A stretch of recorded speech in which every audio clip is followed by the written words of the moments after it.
All righty.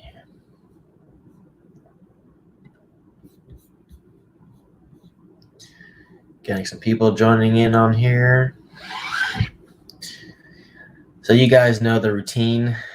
Gotta wait a few moments to build some audience, and we'll get right to starting. So as always, for those who are joined in already, if you can go ahead and double check the audio, everything is good to go. Give me a thumbs up if you can in the comments. Awesome. What's going on, Jeff, Kyle, Anthony? It's nice seeing you guys. Got Adam in the house.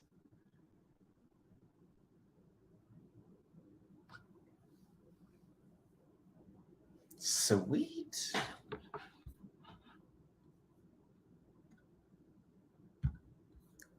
Looks like we are good to go. What's up, Brian? The weather out there's got to be pretty fun running some Nitro out here in Arizona. Got Jim in here.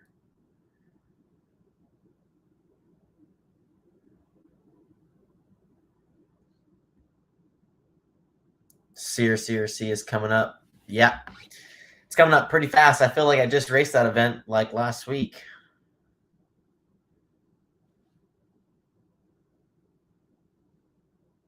We got some people tuning in. Awesome. Alrighty. Well, basically, today's video, we're going to be talking about this busy month for me and a lot of us guys that have been racing.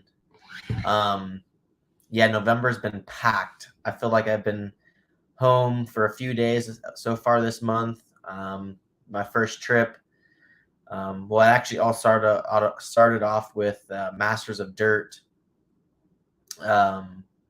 in South Carolina, Myrtle Beach. We basically did that event. We ended up doing pretty well. Came home for a week, and then that's when my first string of races started to happen. We had the Team Associated race in Milwaukee at Trackside Hobbies. Basically ran 2-wheel drive mod, 4-wheel drive mod, and stadium truck was actually 13.5, so I couldn't get any stadium truck running, but had a pretty good event there. I was able to get on both podiums, second place in 2-wheel drive buggy, third place in 4-wheel drive buggy. Had some opportunities to TQ and win, but just came up a little bit short. Dustin Evans ended up winning 2-wheel drive. He had a pretty good showing. And then Cavallari, I believe, won 4-wheel drive with Cole Tollard second and me being third. So, I mean, one of the things that it seems that we're seeing with like the track and the tractions with the JC guys, like the tires that we're running, the Smoothie 2s, as you saw that there was some Jackson Brunson said, "I'm surprised you're not on COD." Joke's on you. I was on this morning. The tires, I mean, it's been a little bit of a game changer for us as far as figuring out a little bit of the tire prep, the tire sauce, the longevity of the tire. I mean, for those who have talked to me kind of recently about the new Smoothie 2s, I know for a lot of you, they're not really available for mostly the team guys at the moment.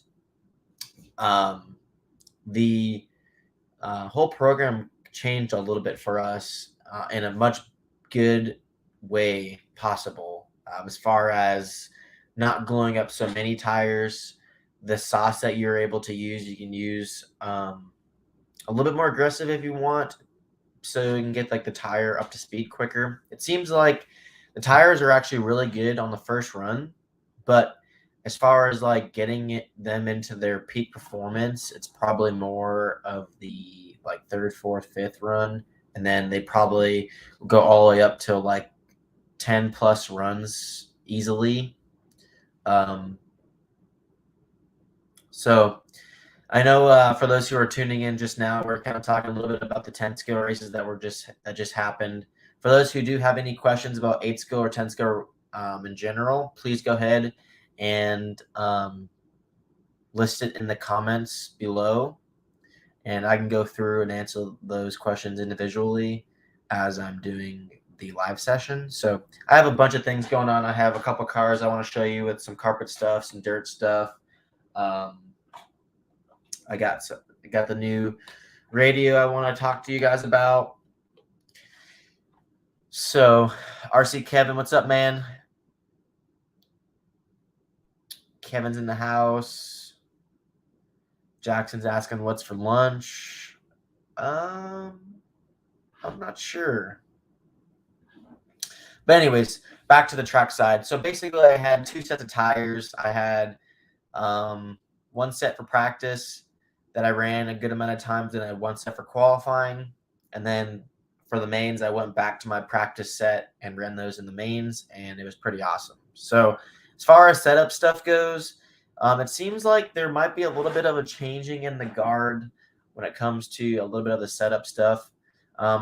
Me personally, I've always been a big fan of the short chassis for 2-wheel drive. I think locally club racing, the short chassis should be preferred and always preferred, just with the traction level. But the events that I specifically travel to for pure racing, the traction is always absolutely insane throughout the event. So I think that there's some opportunities for the longer chassis to be more preferred given the traction level that we see. So that's been something that I just recently switched over on my dirt 2-wheel drive for the Top Gun race coming up. I actually did my electronics a little bit differently. I kind of moved my speed control and receiver a little bit further forward. I added the 9-gram servo weight along with the ESC plate. With the longer chassis, for those who don't really know, the short chassis, the motor on scales, 4-corner scales, the motor's closer to the front tires, which means there's more weight bias to the front. And then when you go longer wheelbase, the motor is further away from the front tires, so typically there's more rear weight bias. So what I did was I added some weight more towards the front by moving the speed control and receiver a little bit further forward. With the long chassis, it's kind of a combination to run your battery as all the way forward as possible.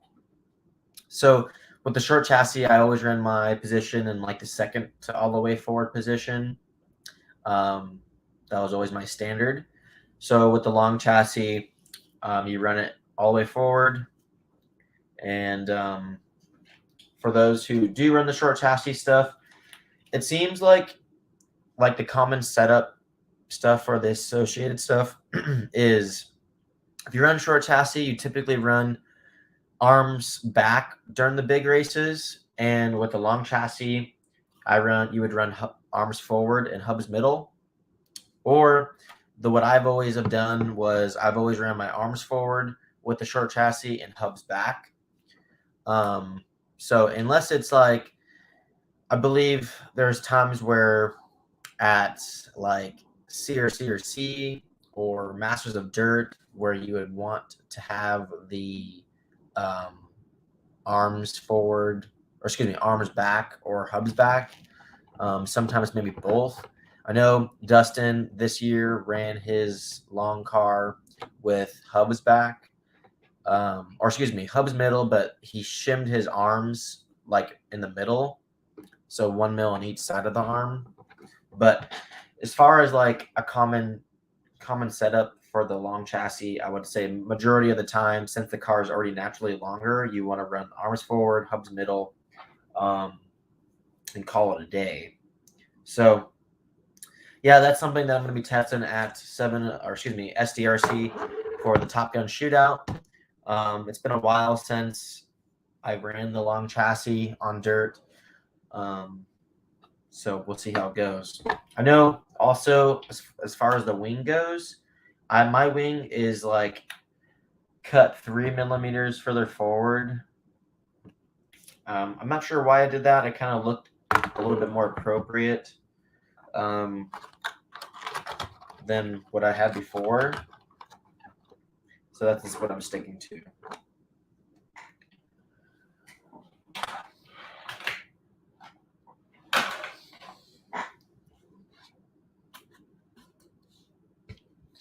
See what we got for questions.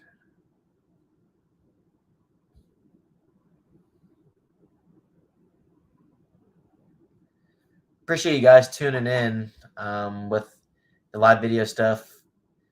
It's always a pleasure having you guys in, asking questions, and helping out. So, anyways, that was basically the rundown of what I've been doing recently with the two-wheel drive stuff. So, I'm doing a little bit of testing at SDRC to see how that rolls out. Like I said, the short chassis for two-wheel drive, I think, is preferred locally for guys that are running on slicks and normal. But at the bigger races, even though you run on slicks at your local track all the time, that doesn't mean it's exactly high bite for these day and ages.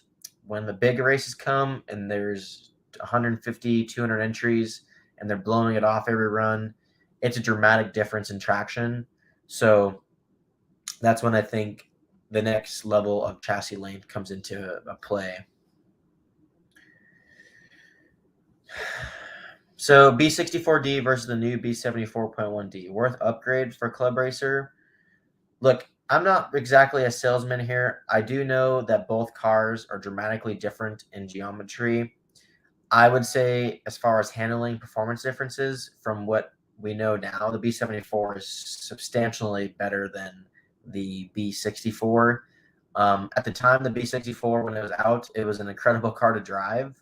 I'm not saying it's a bad car to play around with, but if you're looking for straight up speed, performance, and consistency, I know that the B74 is a big difference of an upgrade. Are you going to the Cleveland events? I'd love to meet you if you are. Unfortunately, I'm not. That was a race that was kind of a little bit late to get onto the schedule. I know that we do have a few people from Associated going. My team manager, Brent, I believe Aiden Horn's going, and Lee's sister is also going to be going to Cleveland. I mean, I know Scotty always puts on a great event. I know they did the on-road thing along with the weekend after for the off-road. So as far as events goes, I've done a crap ton of events this year. I feel like it's never ending. I'm actually going to California December 2nd. We're doing Toys for Tots event out there in California. So gonna help out with that event, play around with the guys. I'm actually staying out there for a week and a half with some of the crew. We're gonna be doing some tire testing and basically getting some practice for the DNC out there in Paris at the Dirt Nitro Challenge track. So, and then the week after that, I'm staying out there again for the Top Gun shootout. So I'll be out there for 10 plus days, I think.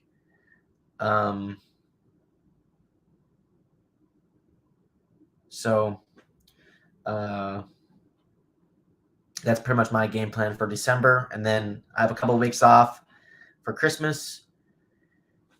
And I'm pretty pumped to kind of clean up my hobby room. My hobby room is a mess. I got stuff everywhere. I've been working on building cars and getting stuff ready for this event coming up. So Gonzalez is saying long arm and long chassis seems to be easier to drive when the grip goes up. So yeah, that's pretty much the standard. I know it's crazy at the carpet race, which we'll kind of get to. I actually ran a box stock B6.3 carpet car on in the Florida Carpet Champs. So I ran the short arm, the super wide pivot, and finished third on the podium. There was a couple of guys like Dustin and Cole ran the long arm stuff. I'm not sure if I could have gone better with a long arm. I definitely think that there's some opportunities for the long arm to be better. We have the option. It's not one versus the other, but to get the most amount of traction, the short arm wide pivot is the ultimate traction. So,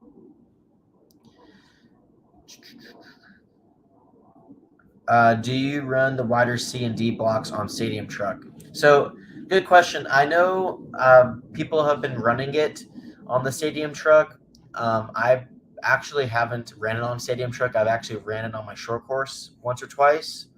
So I don't know. My Stadium Truck was absolutely on rails at the Masters of Dirt, and I don't know if I'd say the other direction would be better, but that's kind of something to play with, I guess. Kyle, we run on treads low to medium grip here locally, and a lot of guys like the long chassis with arms forward and hubs middle, or even forward also. Yeah, Kyle, that's interesting. I mean, if you're running on treads, which would be considered lower medium bite, I would say the short chassis would be hands down better. But if your local guys have gone back and forth, then that's something that you got to kind of stick to. And if they think it's better, then kind of just go for it. I mean, from what our engineers have kind of talked to us about with the long chassis and short chassis, I know Kurt had mentioned that he thinks the short chassis kind of corners a little bit quicker in the middle of the corner versus the long car. I think there's a couple of things coming into play with the weight transfer and the weight bias front and rear. With the long car, it doesn't seem to have as much weight to the front tires, so that's why I think the battery forward and the servo weight could help put some weight on the front tires to help steer. So I don't know if it helps with consistency. I think that's the ultimate biggest thing.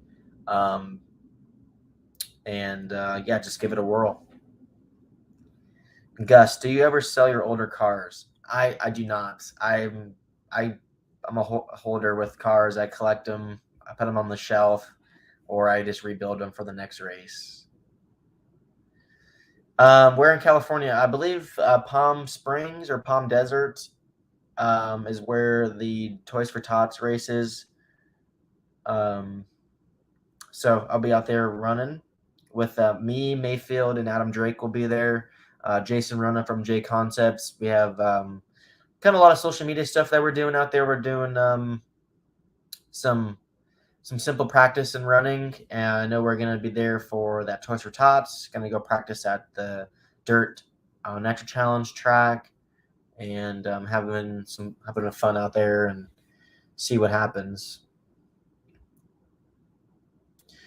Just got back into off road. Built my B6.3, but what setup tools are you using? Like ride height and camber. So ride height, depending on what traction you're running on, 19 millimeters on dirt. On slicks is preferred, and then camber always -1.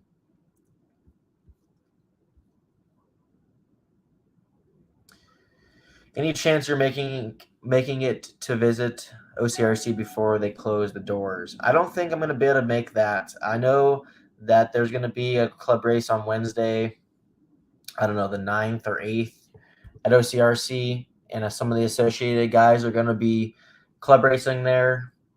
I'm going to be in Paris for a Nitro club race. At the Dirt, so I won't be able to make that.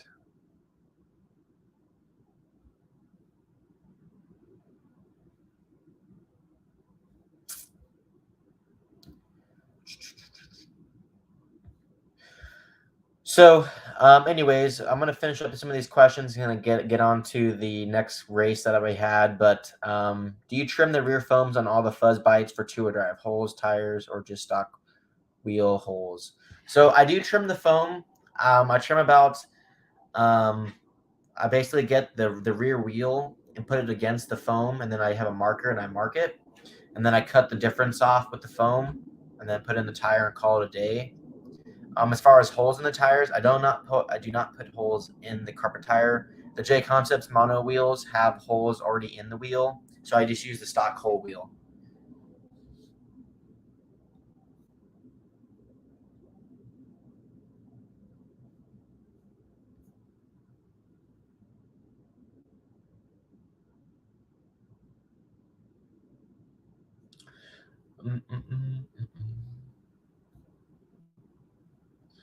Hey, Paul, I'm using the HT +1 steering plates for two-wheel drive, but at Hobby Action, sometimes the zero plates work very well.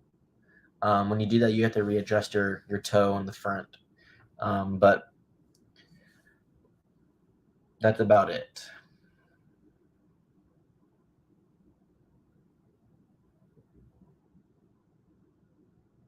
Glenn, did you run the front end mods on your car like we have in the UK on carpet to the bulkhead and link mount? I believe I've heard a little bit of the modifications that you guys made in the UK. I'm not sure. Paul Wynn kind of told me a little bit about what you guys are doing.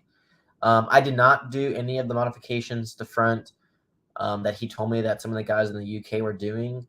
The carpet out here is dramatically different than what you guys run on out there. So I went through a lot of different front end stuff to figure out the most amount of steering and infield steering and like smooth stability steering for my carpet car.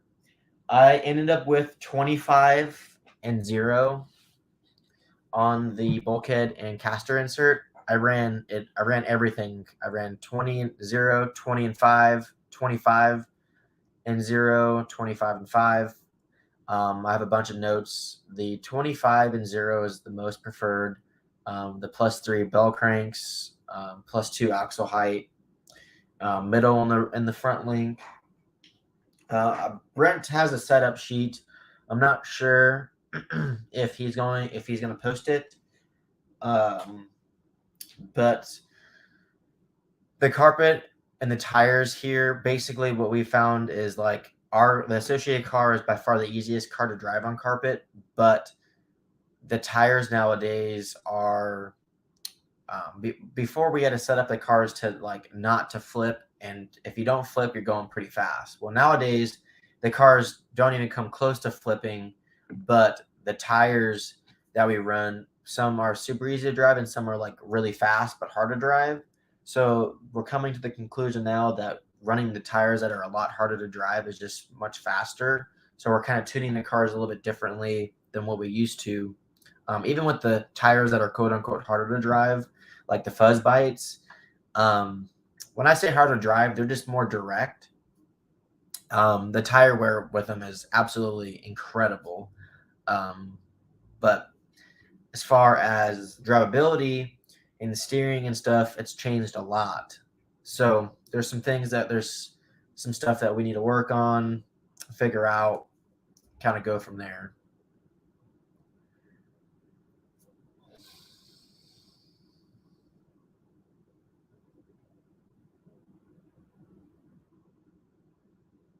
Zach, is the B6.3 a better car than the B6.2?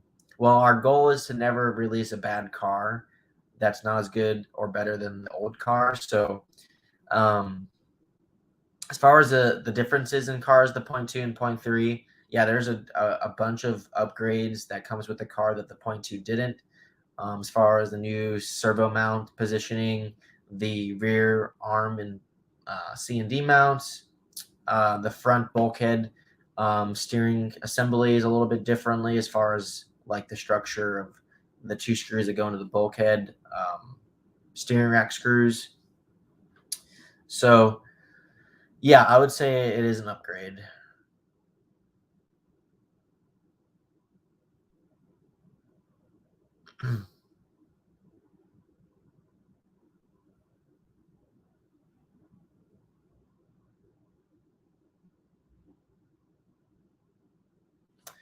Randy, have you been using the J Concepts black foam inserts? What are your thoughts on them so far? So, as far as the black inserts go, the front inserts, the RM2 front inserts, is something that I am using all the time. That just makes it pretty smooth and easy to drive. hands down. Depending on like the traction level too, if you're running pins, I wouldn't really recommend you running the black foam. But if you're running on full hardcore slicks and the car's tippy and edgy, the black front foam is very valuable to help that issue. The rear foam is a little bit more finicky. That really depends on the surface that you're running on. It's something that you're going to have to go back and forth on because sometimes the RM2 rear foam sometimes could be a little bit too hard because it's kind of a weird mixture. I prefer if the black foam was like ran once or twice before in a set and then you cut them open and then reuse them. That seems to be when they're more at their prime. I think for tracks that are super high bite and edgy, the black foam is definitely preferred.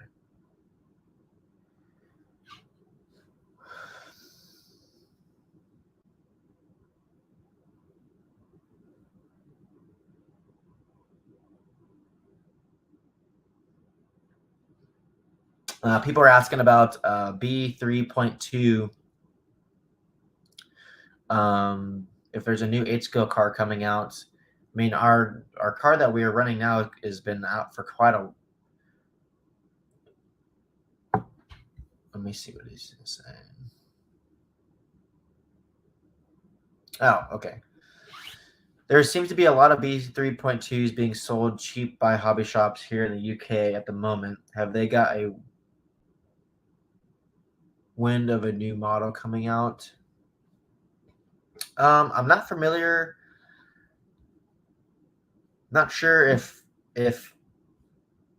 you're asking me if we'll have a new car or if there's just a deal on them right now. I mean, I know a lot of people are having deals because it's the holidays. So I think that our car currently, we kind of just came out with it this year. So I know we have released some new parts for it, the new hubs and stuff like that. So the car seems to be working pretty well, as we are always working on new stuff. So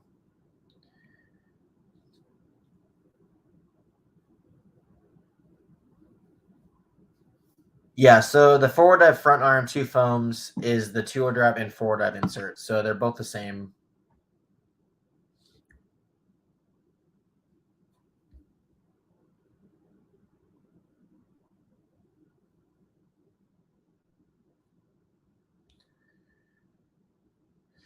Why is the front plus two axle height reference on the B6.3 setup different than the B74.1 setup sheet? Well, the inserts are actually the axle heights are flipped. So when you have a thicker shim on the two-wheel drive on the bottom, it actually raises it up. But on the four-wheel drive, when you have a thicker shim on the bottom, it actually lowers it because the mounting position's a little bit, it's reverse. So you get to look at the axle and look at the mount. So you have here on the top, it goes down. You have a thicker one on top, it goes up. So it pushes this whole thing up and down. On the two-wheel drive, it's actually reverse.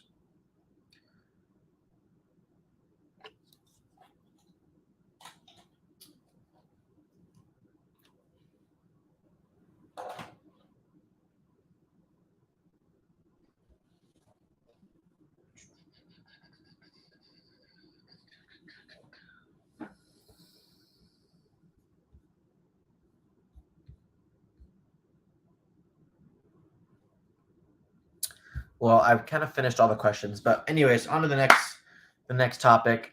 Basically, after the Top Gun, or excuse me, the Team Associated race in Milwaukee, we did the AMS. That was actually the first time that we changed the scheduling at the AMS with the format. We did a bunch of seating runs, essentially qualifying with the best 3 laps. There was a bunch of things that a little bit confusing, but it definitely changed a little bit of how we were racing. We had a super poles on Saturday. We had the main events on Sunday. I actually didn't do as well as I would have liked in the buggy classes. I had some opportunities to do a little bit better Had a little bit of a servo problem in the pits.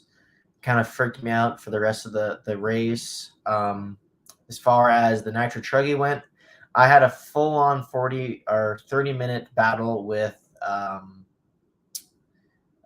Ryan Lutz in Truggy. We were literally a second apart the entire 30-minute race. I didn't let him get in front of me one time. He had a good pass on me in one corner. I passed him back on the triple section. It was awesome. My truck was pretty decent in the main. I was lacking a little bit of steering on power. But as far as drivability, my truck was pretty awesome. The truck jumped and landed really good. I ended up getting a TQ one of the rounds in the qualifier, the 3-lap thing. My Nitro buggy was pretty good. The only thing that I did, like setup wise, to really help with feeling out the traction a little bit better was I switched over. I normally run a flat piston. I switched over to a beveled piston that Shell offers. So I ran, like, for those who see my setup from like the Southern Nats or the Dirt Nitro Challenge, I ran essentially a beveled piston to help with like the rebound, to kind of get the car quickly over like the front and on the rear a little bit quicker as far as filling out the traction. It seemed like with the flat pistons, like I was lacking a little bit of like corner speed and like natural like changing directions. And the bevel pistons really help the car act a little bit quicker, and I can feel the grip a little bit better on the wheel.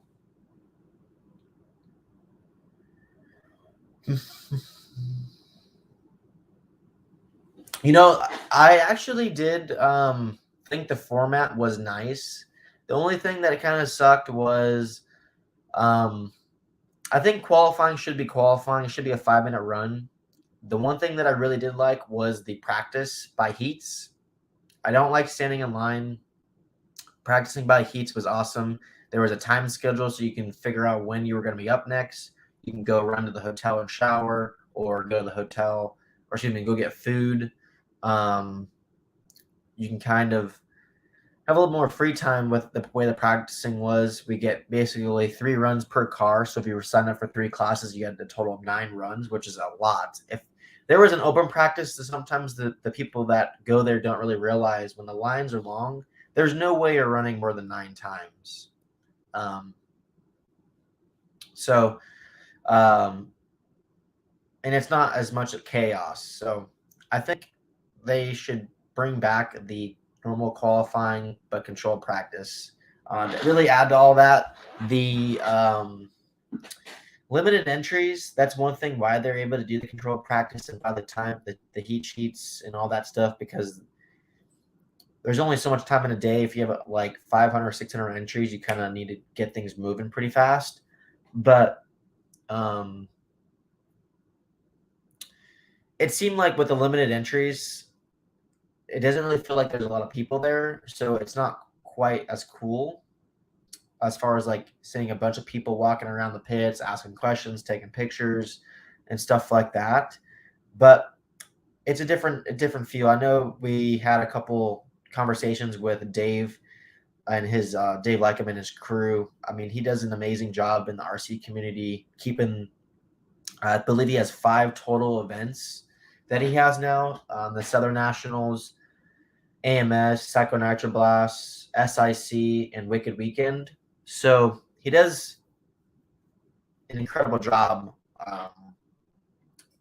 having a good following and getting all like the top guys and their customers and trailers there having a blast. So I give him props for that.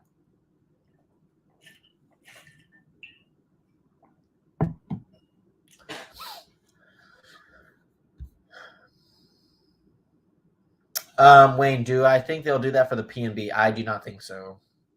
That's his that would be his like grand finale. That's his best race, I think, as far as entry wise.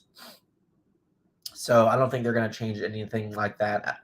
It would be nice if they did the practicing by heats, but AMS is so big that they have great opportunities to practice the 24-hour thing.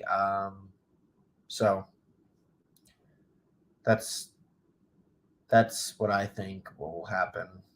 What's up, Jeff?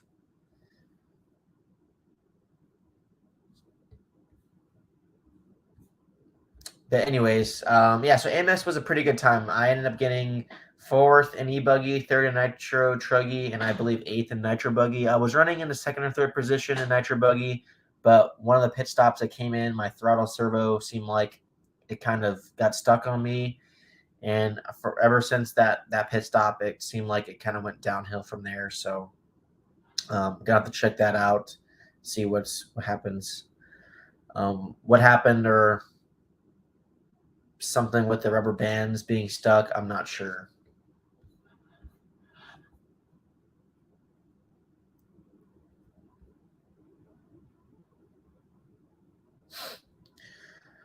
Hi, Spencer. I just got the B6.3 and was wondering what your thoughts are on running it on a real dirt track, not clay. We run on rolled dirt short track RC in Canada. I mean, I think the car worked pretty good. I mean, you might want to consider running a stand-up transmission in it. But yeah, the short chassis, the new wide blocks, short arm should be pretty awesome with that thing out there. Probably run white front spring, green rear spring, and rip and grip. Arms forward, hubs forward.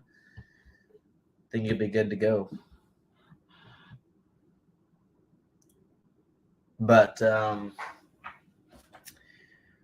as far as the Nitro races go, I think the latest setup stuff that we did was the bevel pistons, and that's really about it.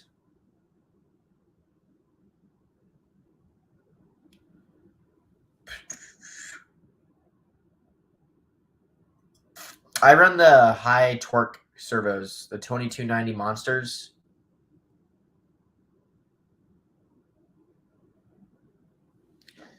How often do I change electrics in Nitro? Normally, I just do it once a year. They're normally pretty amazing once a year. I wanted to bring up some four-wheel drive stuff.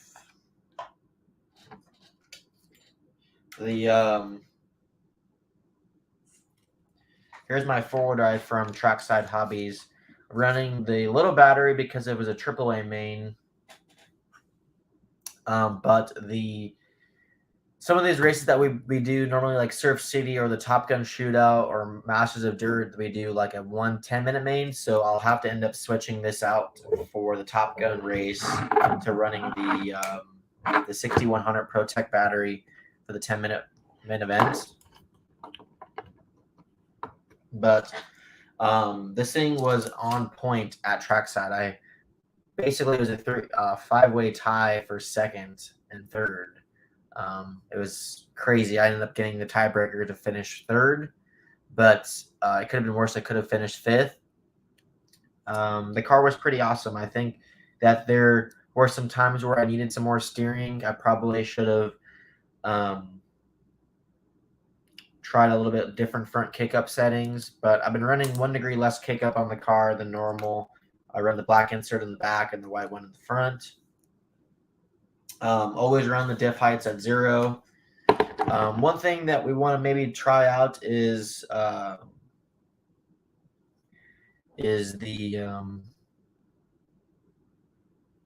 like the sway bars. I feel like there's opportunities where you can go down on your front bar in the front. I ended up running a 1.3 in the back and a 1.2 in the front.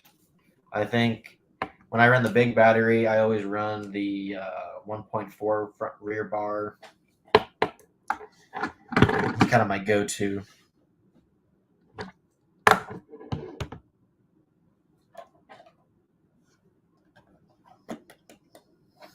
I have a motor. The motor fan has a mount. Associated makes a motor fan mount, as you can see.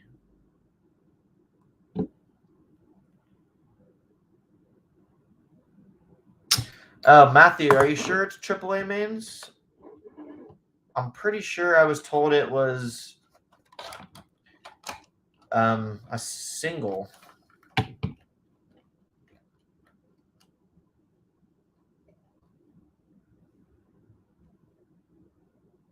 Yes, Larry, I got the new radio. Of course I got the new radio.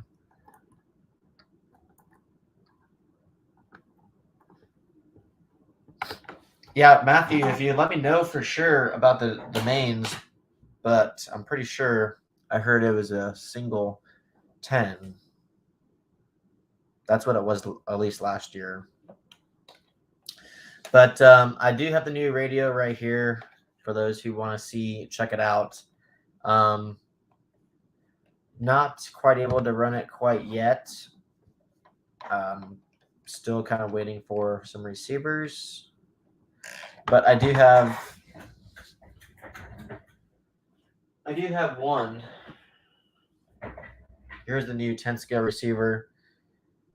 It's pretty small. I'm super stoked on running it. It fits. It's a lot smaller in your hand than the old one.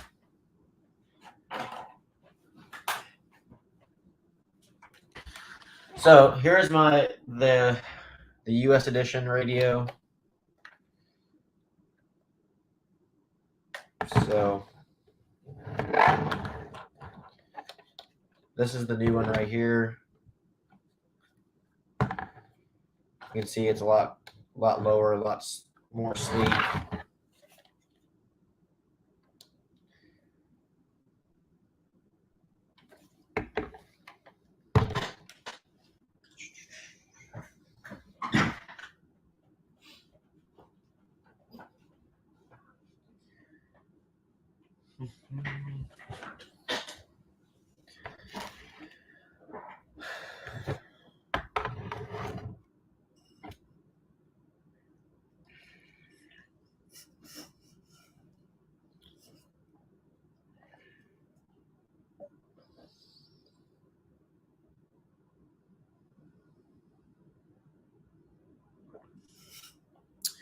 Yeah, so Chris, about the carpet stuff,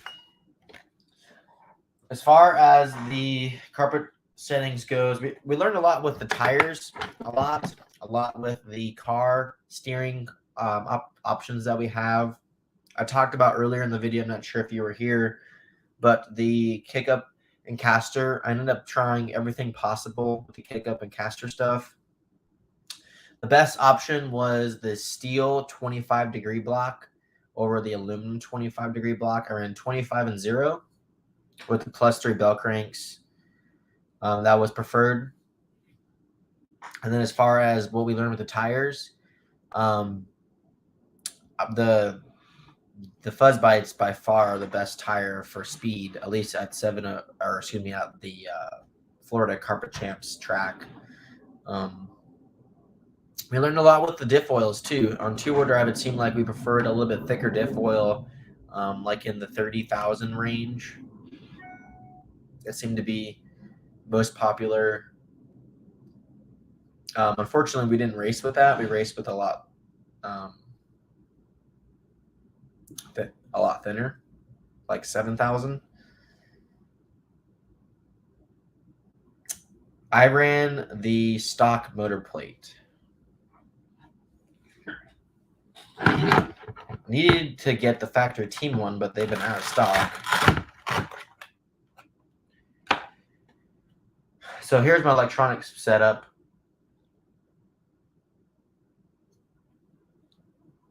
I have a slipper fan and a motor fan.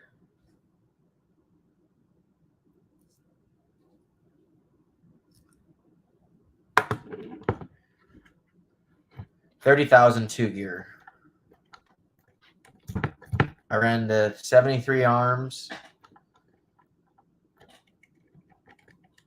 And then again, guys, if you go ahead and please share this on your page to your buddies, give it a thumbs up or a like. That only helps my channel out, reaches out as many people as possible that want to come back and watch this. I know people are probably at work right now, so go ahead. I know it saves for people to come back and do that.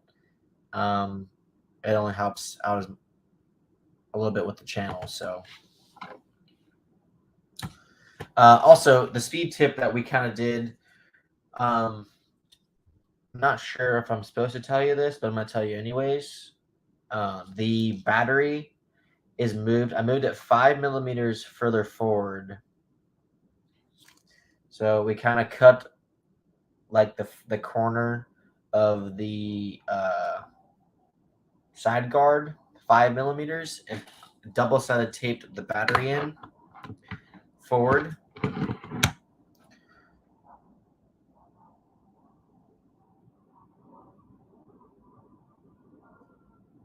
That helps with corner speed and consistency. It helped drop my consistency and speed by 3/10. So definitely pretty stoked on all that.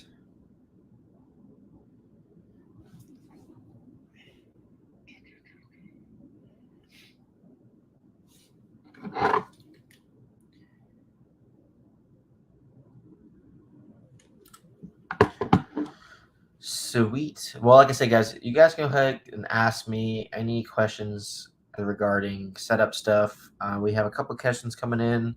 What's your plan for nitro engines? Still sticking with Maxima. Unfortunately, I can't discuss any of that stuff at the moment, but I have some cool stuff coming. I'm currently still rocking the MX engines throughout the year. I'm still under contract with them, and everything's been good.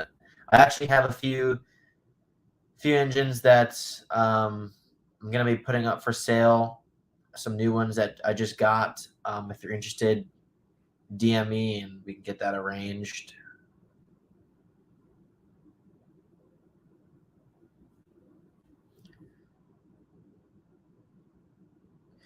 If you run the +4 eyelet, depending on what droop number you run, like if you run the +4 eyelet with 27 millimeters of droop, that is the same as the +2 eyelet, like the long eyelet, running at 29 millimeters. The only difference between those two is the one with the +4 has 2 millimeters less of travel. So if the number is 2 millimeters shorter than whatever you used to run with a long eyelet, then it's the same droop, but the up travel is changing a little bit, which is a less up travel.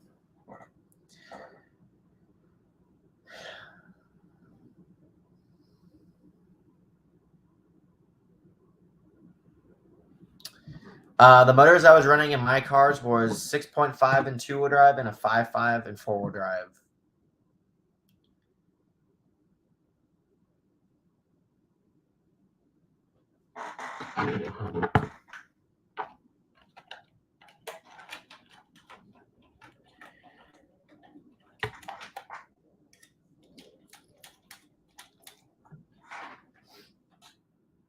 One thing I also wanted to add was the carpet car. It seemed like the cars were better without any weight, like any battery weight. I normally ran like a 50-gram weight under the battery, and I ran no weight with a thin battery. My car weighed like 1496 or 1492, somewhere in that ballpark.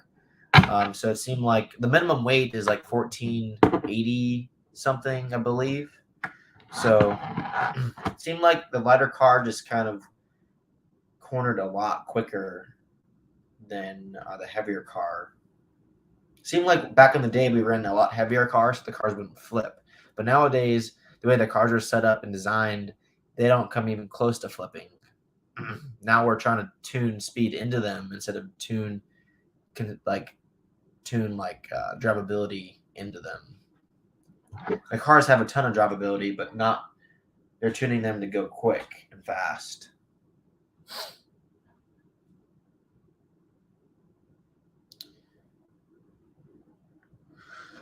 Peter, yeah, I'm gonna be posting. I gotta get together with Hobby Wing on posting a setup sheet for both two-wheel drive and four-wheel drive. I think that's really necessary to post. The two-wheel drive setup and four-wheel drive setups have already been sent out to my team manager. So as soon as he reviews them, he will post on Associated's website. So he's the guy to get that stuff handled. Unfortunately, I'm not able to post a sheet on their site. So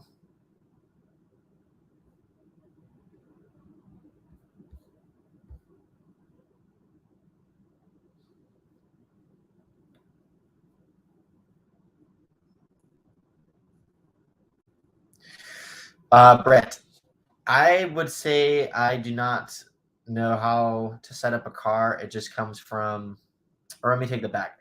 I would say the setup stuff is learned from just trial and error. I wouldn't say any of us really know how to set up a car. We kind of just go off from previous experiences, what we've kind of learned and liked over the years.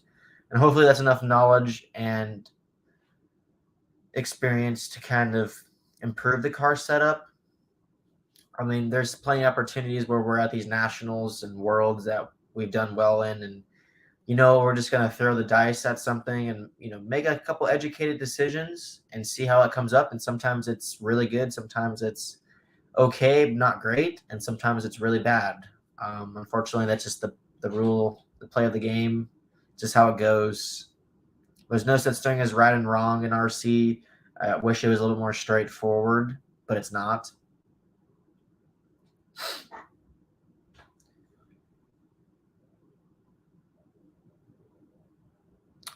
Do you tune a lot with sway bars and two-wheel drive? On carpet, I just run the 1.0 front bar and the 1.3 rear bar. I've never really changed a little bit on that.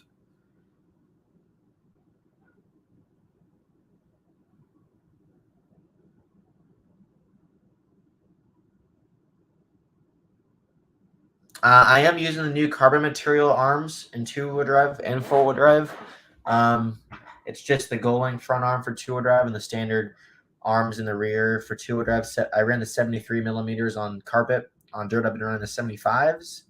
But yeah, the carbon material is definitely the way to go. It's lighter, as strong, if not stronger, than the standard hard material.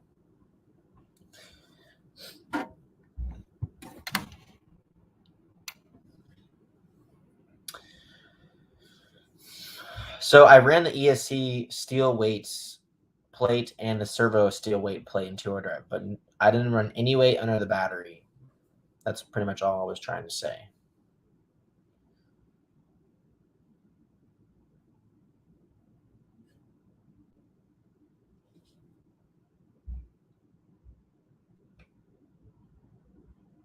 So the LRC blocks, excuse me, is a lower roll center. Everything shifted down from the old blocks or the kit blocks. So if you want a little bit lower roll center, which gets the car to roll a little bit more on the rear tires, then that would be what you would want. Yeah, it depends on the traction level. I can't say, is it going to be better on a high bite clay track? Typically, it's not how that works. It's just how, depending on the traction and how it is, and what tires you're running. So if you have a lot of steering, then lowering the roll center in the rear will take some weight transfer off the front, put it on the rear tires. Sometimes you have too much rear bite and the car doesn't steer. So running the low roll center blocks isn't a good thing.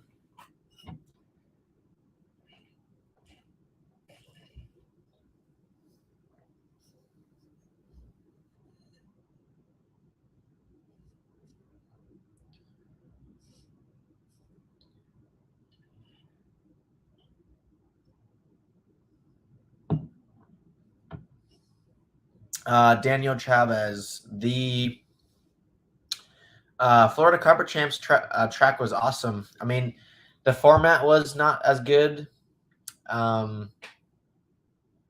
far as the practice session goes. The 3-minute runs and then by the line that we had was absolutely terrible. Unfortunately, that's a problem with some of the races that we do. Not just your event there. Just I wish that there should be controlled practice by heats. 3 rounds of that per car is plenty of practice enough. I think that just to get the line out of there, people don't want to be waiting in line for 40 minutes to run 3 minutes on the track. If they break, then they're done. They got to redo that, or tire comes off, or whatever it may be. A car hits them and breaks them. But the racing was awesome. I mean, the track was great. The layout was cool. The international flair was awesome to have. Good seeing all the guys that we typically see at the Worlds. It was a good event, and I'm looking forward to racing there again next year, and some of the other carpet races that we'll have throughout the year for 2022. I know the J Concepts NCTS events are absolutely awesome as far as trying to improve your driving skills, get track time, see some of the pro guys there, ask questions. And I think there's going to be some cool things that we're going to do next year as far as some clinic stuff that we might have planned to get you guys that go there and pay your way there some better opportunities to learn from some of the guys that travel there, like myself or Mayfield or Dakota, whoever it may be.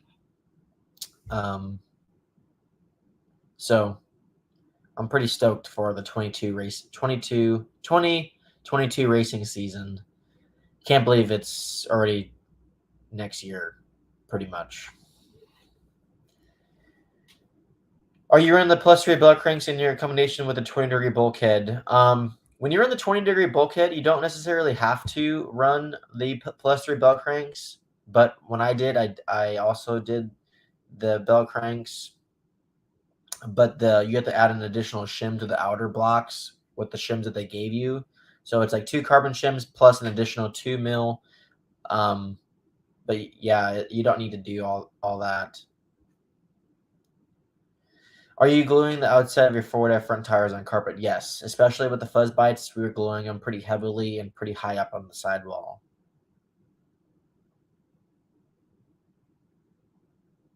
So Daniel Chava. So yeah, that's good. I appreciate you guys taking some advice and learning, and I'm looking forward to having that. I think that's pretty awesome.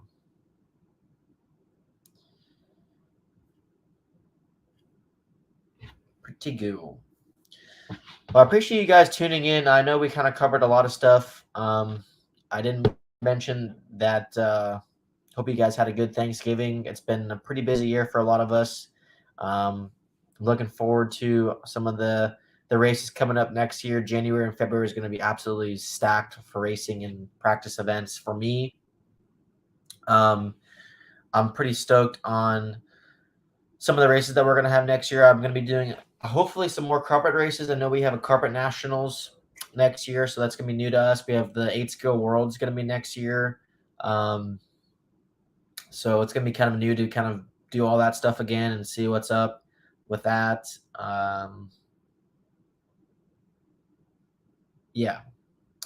I saw a couple questions before I let you guys go. The new Sidewall Stiffeners from J Concepts just got released. I can't say enough how awesome this has been for the RC industry as far as just the tunability and kind of the innovation that we were able to accomplish with the sidewall bands. I know a lot of the design and stuff came from Jason Rona and the crew there. Some of the ideas and testing came from us. Some of the drivers that ran them, we ran them at the Nationals. Dakota ended up sweeping the Nationals with them, which was pretty awesome. We did. We went there earlier that year and tested all that stuff. I was fortunate enough to be a part of that kind of crew. I ran them a couple times on my stadium truck. I ran them a couple times on 8 scale. So typically, I know I saw a lot of questions. We were only running them in the front. That takes away. It doesn't seem to take away a lot of steering. It just kind of numbs out a lot on the steering wheel feel. So yeah, you're gonna have to test them out and see how it goes. Be careful on how much glue you use. That's all I can really say. The less glue, the better. And yeah, that's pretty much it. If you guys have any questions, you know how to reach me. My Facebook was acting up a little bit the last couple of months with the login on my public figure page. So trying to get that kind of resolved to get back with you. It's been crazy the way it's been working. But thanks again, guys, for tuning in. Like I said, we had over 100 viewers on the live video. If you guys go ahead and share this for those who are just now tuning in to get it out to as many people as possible, it only helps out me and my channel. And if I see you guys at the track, don't forget to come up and say hi. And we'll see you guys on the next one. Peace out.